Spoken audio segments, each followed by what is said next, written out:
Juan 1:38. Y efecto, hay un efecto ahí. 1:38 dice: Jesús se volvió y al ver que los seguían les preguntó: ¿qué buscan?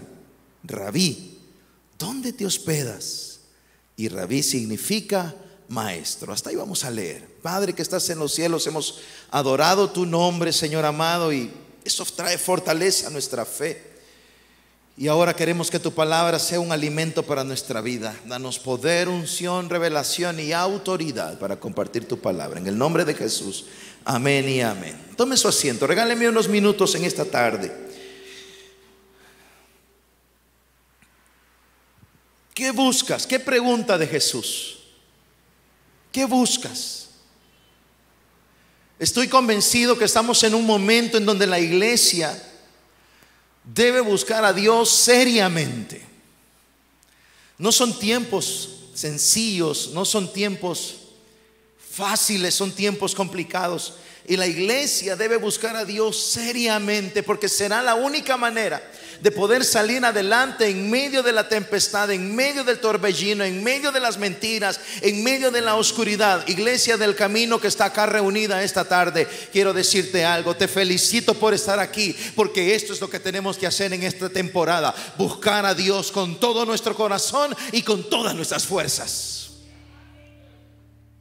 El enemigo tratará de desenfocarnos y de distraernos, y tratará de sacarnos de la línea correcta. Óyeme esto: el enemigo tratará de sacarte de la línea correcta, tratará de hacerlo. ¿Sabes por qué? Porque cuando el enemigo enfoca la destrucción, cuando el enemigo enfoca el caos, cuando el enemigo quiere traer destrucción y devastación, cuando quiere moverse en medio de la corrupción, en medio de la mentira, en medio de la injusticia, en medio del adulterio, en medio de la brujería, en medio del pecado, en medio de su obra que es para robar, matar y destruir, que es para robar, matar y destruir, tendrá que quitar a lo único que puede estorbarle esa obra. Es la iglesia de nuestro Señor Jesucristo. Eres tú, mi querido hermano. Tú estorbas la obra del enemigo en tu familia, en tu casa. Tu adoración estorba la obra del enemigo en tus hijos.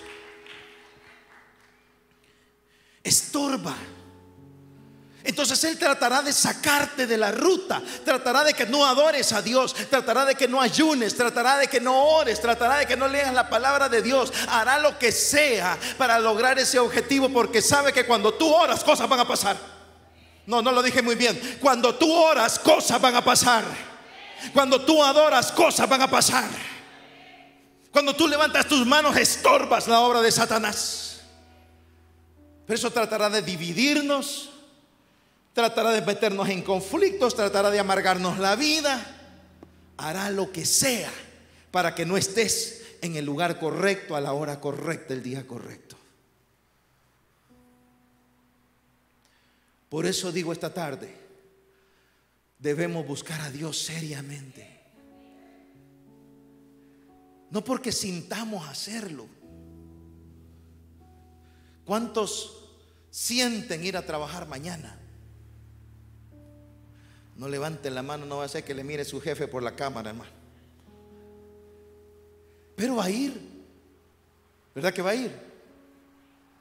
Porque usted no puede decir mañana: hoy no siento ir al trabajo, y no va. Y el martes que medio siente ir, va. Y el jefe le va a preguntar: ¿y por qué no viniste ayer? Es que fíjese que no lo sentía. Pues yo sí lo siento, lo siento mucho, está afuera. ¿Verdad que no? Hay que hacerlo. Hay que hacerlo. Hay cristianos que no oran porque no lo sienten. No se congregan porque no lo sienten. No leen la Biblia porque no lo sienten. No se levantan en la madrugada a orar porque no lo sienten. No adoran porque no lo sienten. Porque el hermano no cantó la que me hace llorar. Como no cantó la que no me hace llorar, entonces no canto. Chulada. ¿Cómo que es rocola el hermano? Que le echamos una moneda para que nos dé la que nos gusta.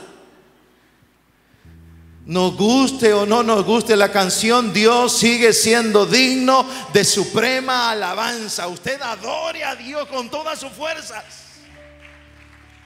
Y si trae tanta carga en su alma y en su corazón, si trae tanta prueba y tanta dificultad que siente que no puede levantar los brazos para adorar a Dios, pues hágalo con mayor convicción, porque de ahí vendrá tu victoria, mi querido hermano. De ahí vendrá tu respuesta. De ahí es donde Jehová va a responderte: bástate mi gracia, mi poder se perfecciona en tus debilidades. Cuando esté débil, dígale a Dios: estoy débil. Por eso Pablo decía: yo me gloriaré más en mis debilidades, porque ahí es donde Dios me muestra su brazo fuerte. Usted y yo debemos saber algo. Al reino de las tinieblas no le conviene que usted esté aquí hoy. No le conviene que usted haya estado cantando: al que está sentado en el trono. No le conviene. No le conviene que usted interceda por su hijo. No le conviene que usted interceda por su hija. No le conviene. Entonces hará lo que sea para que usted no lo haga. Debemos buscar a Dios seriamente, porque si alguna respuesta vendrá para nuestra nación, si alguna respuesta vendrá para nuestra familia, si alguna respuesta vendrá para la situación difícil que tengamos, vendrá por el involucramiento de la iglesia, de los cristianos, delante del trono de la gracia. Por eso el apóstol decía: la oración del justo puede mucho.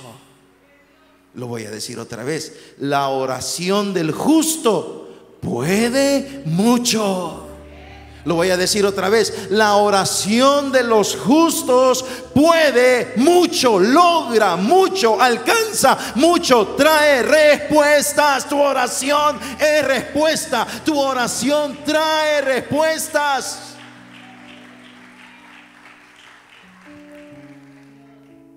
Primeros pasos del ministerio de Jesús en la tierra.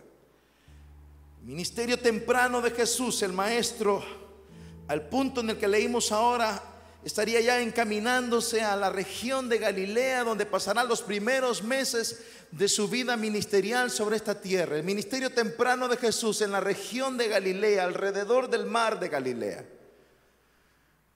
Allá hará cosas poderosas.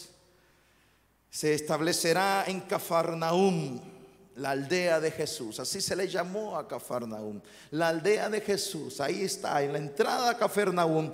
Hasta este día, ahí está un rótulo en la puerta que dice: Cafarnaúm, la aldea de Jesús. Ahí vivía el maestro. Y comienza a seleccionar sus discípulos. Y sale y va en la calle y se encuentra nada menos que con Juan el Bautista. Nada menos. Juan el Bautista, aquel hombre que cuando temblaba, cuando predicaba, los reyes temblaban. Cuando Juan abría la boca, era la voz de Dios, voz del que clama en el desierto, el que vendría a preparar el camino para el Mesías. Juan abría sus labios y salía una espada contundente que cruzaba los corazones. Juan está ahí y dice el texto: después de una bastante extensa introducción al evangelio de Juan, casi al final del primer siglo, Juan está escribiendo su evangelio dirigido para la iglesia. Mateo lo escribió pensando en los judíos, Marcos pensando en los romanos, Lucas pensando en los griegos, Juan pensando en la iglesia universal. Una introducción de unos 17, 16 versículos, un tanto teológica, acerca del verbo. Y el verbo se hizo carne y habitó entre nosotros. Y de repente cambia el discurso y comienza hablando de Juan el Bautista. Y estaba Juan al siguiente día y vio a Jesús de lejos y dijo: he ahí el Cordero de Dios que quita los pecados del mundo. Siguió adelante el día.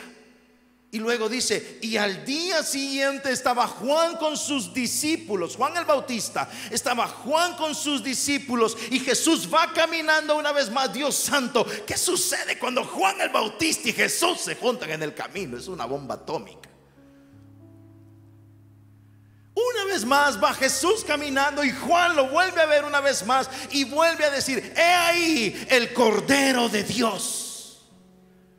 Y dos de sus discípulos, el texto relata explícitamente al final casi de la porción, que uno de ellos era Andrés, el otro no se sabe. Probablemente pudo haber sido Juan, el escritor del Evangelio, porque es el que lo narra.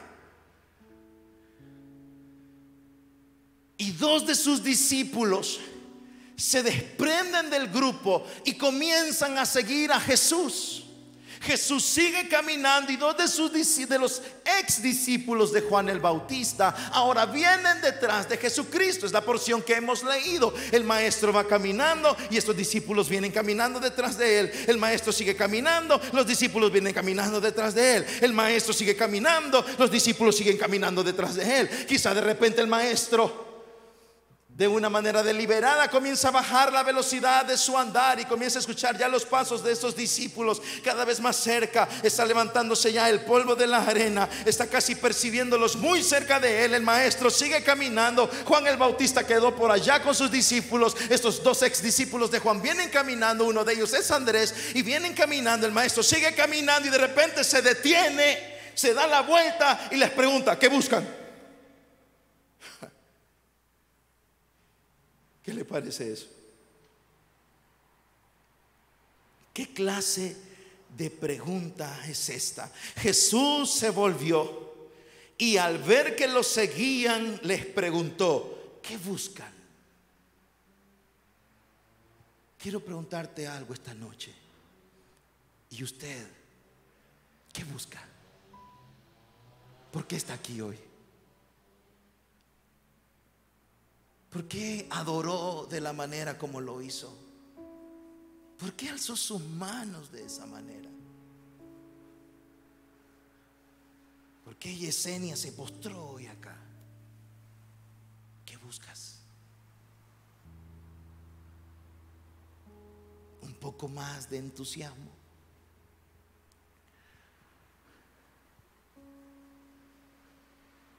¿Qué buscas? Para buscar a Dios seriamente hay viejos caminos que dejar. Para que estos discípulos se encontraran con Jesús, había que dejar a Juan. Y óigame, que seguir a Juan no estaba nada mal, pero era el momento de una nueva fase. Era el momento de una nueva etapa. Era el momento de la siguiente página. Era el momento de recomenzar otra jornada en la ruta de su vida y de su ministerio. Era el momento de algo fresco. Era el momento de seguir a la siguiente etapa. Y mis queridos hermanos y hermanas, hemos estado en etapas complicadas, hemos estado en etapas difíciles, hemos estado en etapas oscuras y llenas de tiniebla, etapas llenas de temor, llenas de escasez, llenas de incertidumbre. Cuando proyectamos para adelante, las cosas se miran un poco complicadas. En realidad no se mira tan fresco el camino, no se mira tan claro el camino, no se mira una luz tan clara allá adelante. Honestamente, la proyección es complicada. Nadie se anima a hacer proyecciones muy largas y las proyecciones no son muy optimistas en el tema de la economía, en el tema de la pandemia, en el tema de la enfermedad misma, en el tema del trabajo, en el tema de esto y aquello. Yo quiero decirte algo: hay una manera en la cual podemos amanecer cada día con una nueva expectativa, con una nueva esperanza, con un nuevo refresco en nuestros corazones, y es tomados de la mano poderosa del Espíritu Santo de Dios. Tendrás una razón para levantarte mañana y para ir al campo de guerra en esta semana. Dale gloria a Dios en esta noche, por favor. Pero hay cosas que quizás haya que dejarlas. Más allá de otra emoción, de otro evento, de otra manipulación de líderes, Jesús viene y te pregunta: ¿qué estás buscando? ¿Estás buscando lo que puedo darte? ¿Estás buscando una provisión más? ¿Estás buscando una sanidad más? ¿Estás buscando un milagro? Dios puede darte todo esto, pero honestamente es hora de buscar al Sol de justicia. Hay que buscarlo a Él. No lo que Él te puede dar, sino lo que Él es. Y estaremos preparados para enfrentar lo que venga. ¿Qué buscas? Señor, una sanidad, hermano. Dios puede darte una sanidad, pero Dios te quiere a ti. 10 leprosos se encontró Jesús en el camino. ¿A cuántos sanó? A los 10. ¿Cuántos regresaron? Hágale así, mire. 1. Ahora los 10 recibieron su milagro. 1 quería conocer a Jesús en serio. 1 regresó no porque estuviera enfermo, regresó porque estaba sano. ¿Qué buscas?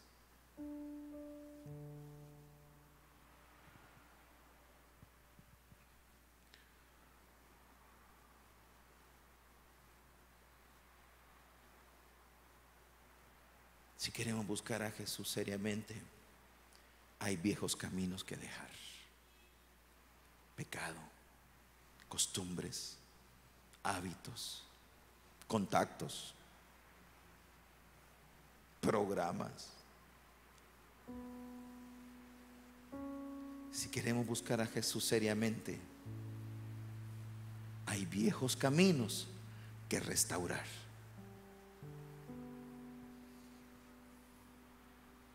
Jeremías capítulo 6, versículo 16. Acompáñame ahí.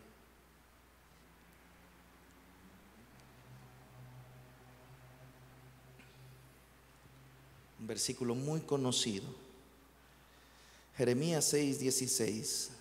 Así dijo Jehová: paraos en los caminos y mirad y preguntad por las sendas antiguas, cuál sea el buen camino, y andad por él, y hallaréis descanso para vuestra alma.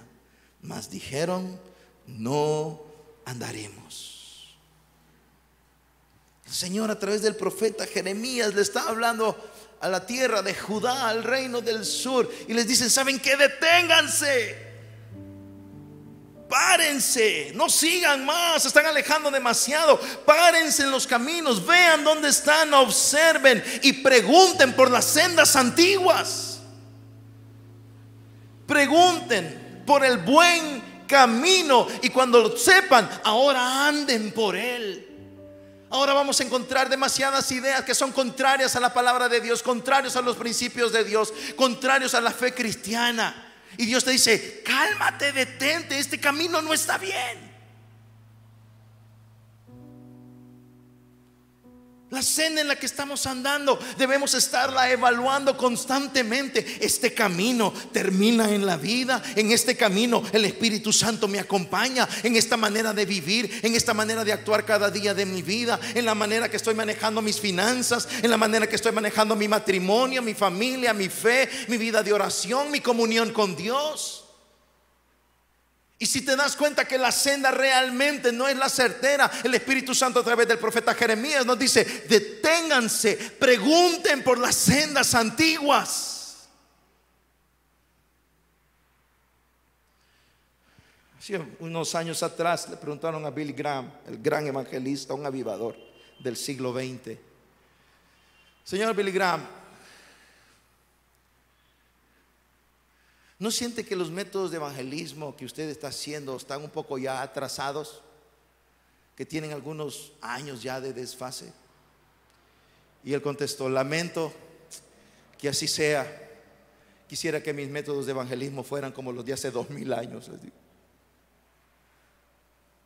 Como esa iglesia del libro de los Hechos, que cuando caminaban sacaban a los enfermos, no para hacer una gritazón, para que con la sombra fueran sanados, para que con la sombra fueran liberados. Había tal carga de la unción del Espíritu Santo en esos discípulos de Jesucristo, que con su sombra hacían temblar a los demonios y a las enfermedades. ¿Cuáles son las sendas antiguas? La senda del ayuno, la senda de la oración, la senda de la lectura de la palabra de Dios, memorización de los versículos, la senda de la santidad. que cada vez se desprestigia más por los programas de televisión, por las caricaturas mismas, donde las mismas caricaturas en los programas infantiles y de formatos familiares estamos viendo las escenas de hombres con hombres besándose, mujer con mujer besándose a cualquier horario. No, Dios dice: vuelvan a las sendas antiguas, vuelvan a los principios de la palabra de Dios, regresen a los fundamentos en la roca que es Cristo Jesús el Señor, y anden por ella, porque esa senda es la senda que traerá gozo a tu vida, es la senda que traerá paz a tu vida, es la senda que traerá esperanza para tu vida. El hombre se debate en los principios en contra de Dios, pero no tenemos un mejor mundo.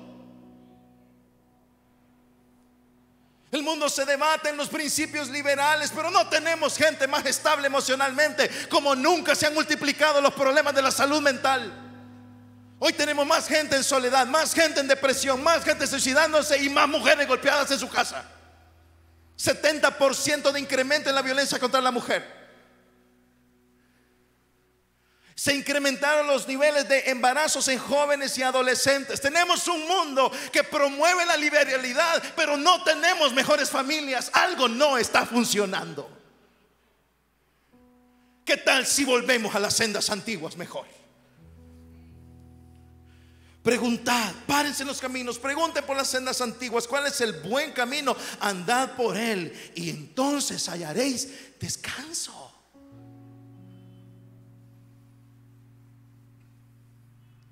Iglesia,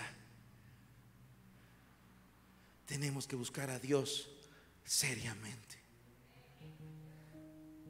Si queremos buscar a Dios seriamente, hay viejos caminos que dejar. Si queremos buscar a Dios seriamente, hay viejos caminos que hay que restaurar.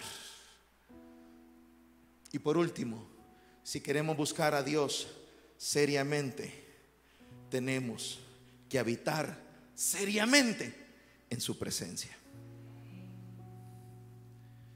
¿Qué buscan?, les dijo Jesús a aquellos dos discípulos, ex discípulos de Juan. Volvamos a Juan 1:38 y terminamos. Jesús se volvió y al ver que los seguían les preguntó: ¿qué buscan? Rabí, ¿dónde te hospedas? Y rabí significa maestro. Versículo 39. Vengan a ver, les contestó Jesús. Ellos fueron pues y vieron dónde se hospedaba, y aquel mismo día se quedaron con él, y eran como las 4 de la tarde, dice esta versión. ¿Qué buscan? Y aquellos discípulos le dijeron: a ti, a ti. ¿Dónde te quedas? Ya no queremos separarnos de ti. Y Jesús les dijo: aquí en esta casa, aquí me hospedo. Y desde entonces, dice, se quedaron con él. Si quieres buscar a Dios seriamente, es hora de habitar con él seriamente, de caminar tomados de su mano, de no soltar las promesas de la palabra, los principios de la palabra. Los sábados estoy hablando de una serie que se llama La Era de las Convicciones. Quiero decirle algo: la fe de la iglesia en esta temporada será probada. Será probado. Hablamos con muchos siervos de Dios dentro y fuera del país, y un sentir muy general es ese: la fe de la iglesia será probada. ¿De qué estamos hechos?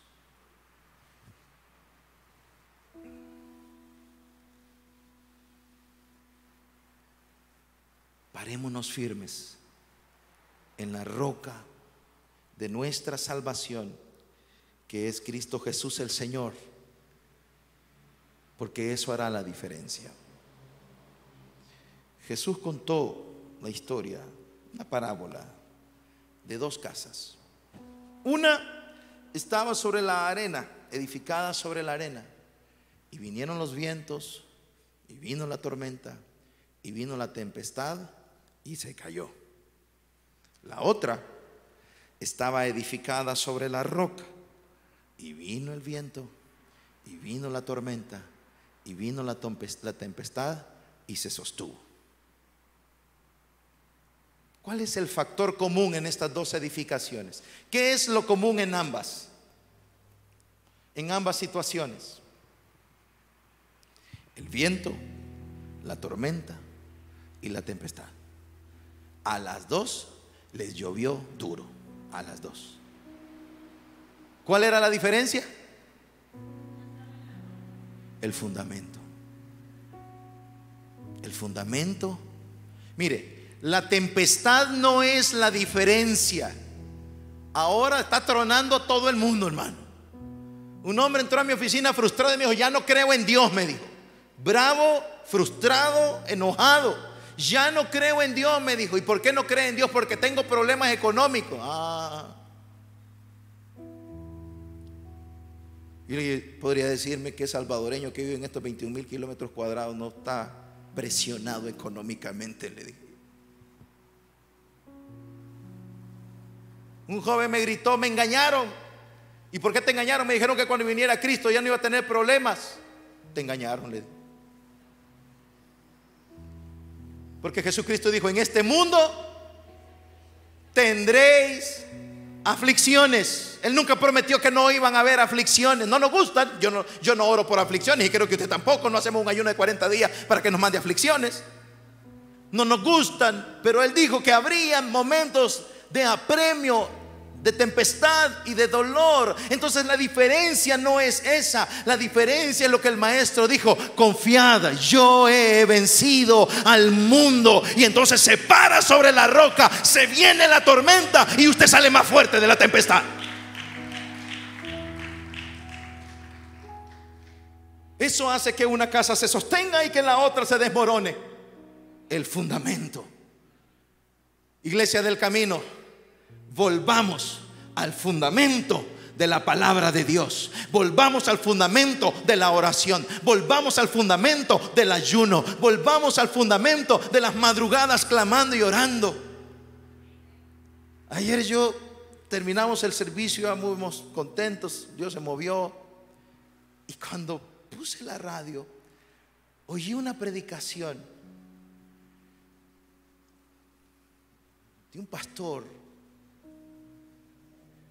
Inmediatamente le mandé un mensaje a Gladys, la que coordina el trabajo en la red. Mira, ¿quién está predicando ahorita? Me dijo el nombre, me dio el nombre. Mire, era uno de esos mensajes como cuando recuerdo que mis papás se convirtieron y comenzamos a ir a la iglesia. Yo nunca había entrado a una iglesia cristiana y comencé a ir a la iglesia y oía ese formato de estos pastores, de estos generales de 4 estrellas, predicando en un modelo, en un formato bíblico, con aplicaciones y anécdotas de sus propias vidas. Mire, me encantó tanto oír ese mensaje. Y tenemos que oír más mensajes como este, así como los de las sendas antiguas. Hoy tenemos tantos mensajes motivacionales que nos alcanzan para 24 horas de gasolina y después se nos viene la tormenta y estamos desplomados. Pero cuando volvemos a la palabra de Dios, su fe y la mía se robustece, se revigoriza, se fortalece. Y cuando usted tiene al gigante enfrente, usted sabe que en sus fuerzas no puede hacer nada, pero responde como David. Tú vienes con una espada, una lanza y una jabalina grande, pero yo, le dice, yo vengo en nombre de Jehová de los ejércitos, y Él te entregó hoy en mis manos, y usted camina en la victoria del reino de los cielos. Volvamos a Dios seriamente. Padre que estás en los cielos, gracias por tu pueblo, gracias por la iglesia, gracias por tus hijos y por tus hijas, Señor. Bendícelos, oh Dios. Señor amado, estamos aquí porque hemos venido a buscarte en espíritu y en verdad. Y gracias porque tu presencia nos fortalece.